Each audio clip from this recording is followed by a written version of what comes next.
My name is David Carlson. My wife Sherry and I have been attending St. Andrew for about a year now. We moved to Louisville about a year and a half ago because of my retirement from Texas A&M University in College Station, Texas, where I served as Dean of Libraries for almost 10 years. Okay, my name is Judy Johnson, and I've been a member of St. Andrew since 1999 when St. Matthew came and joined. And I was at St. Matthew since a baby. This has been a continuation of my UCC. Go ahead. So I am Lynn Carey, and I have been a member here officially since at St. Andrews since the fall of 21, so coming up on a year now. However, I've been an unofficial member at St. Andrews for at least 7 years, because I know that I've been coming off and on to sing with the choir since at least 2015. Well, I'm Kyle Caldwell. I'll say 31, since I'm 31. When St. Matthew came and joined, the congregation for St. Matthew came and joined with St. Andrew. Before that, I was a member of St. Matthew. I was a member of St. Matthew from maybe 1980, something like that. Mm-hmm. And before that, I was a member of Bethel, United Church of Christ in St. Matthews, where my father was a minister. That's where I was confirmed. That's where I kind of grew up in those years. Ready? I'm Charmiel Sawyer, and I came to St. Andrew in 2011, and I got here through a commercial on NPR for the Taizé service. And I'm still here, and I plan to still be here.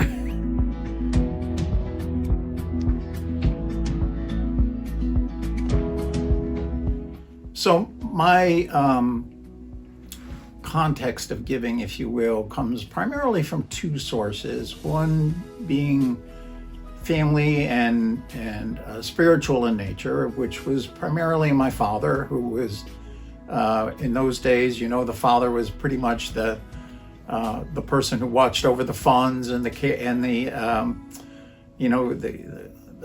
person who brought home the money, etc. So he was in charge of all that, and he was extremely faithful to the idea of giving. He called it tithing. Tithing was the word that was in vogue then, so he used that a lot, and he struck very much to I have no idea what amount he gave. I have no idea how much money my father made. We didn't talk about that, but I knew he gave 10%, and I knew that money was set aside. As a matter of fact, he always referred to it as, that's the Lord's money. And he would always, he would weekly put that in the offering that came around, and we always knew that and were aware of it as a family. So that was one source. Mother was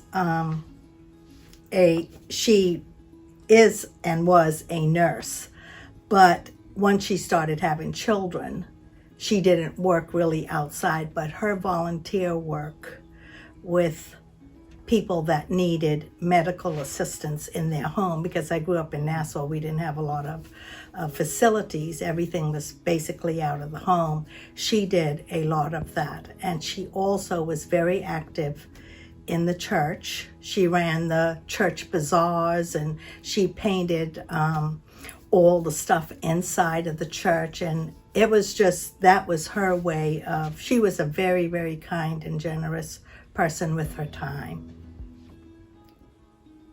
Well, my parents, because they put me on the right path to, good and bad, and what to do, not to do, everything.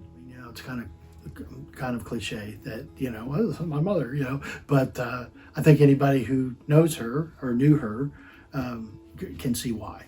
I mean, it's just, and with her, she didn't always, when I was growing up, we didn't always have a lot of money. That my father tended to take take churches that, until we actually came to Louisville, most of the churches that we were at were churches that weren't, didn't have a lot of money. And so she worked. She got her teaching degree, and she taught school, and she taught kids with learning disabilities here. So that was kind of it was her job, but it was also her passion. And so I learned a lot from her, not only about giving money, but mostly about giving time. And that's a great thing. I mean, I think that that's probably in a lot of ways as valuable, if not more valuable, than giving money.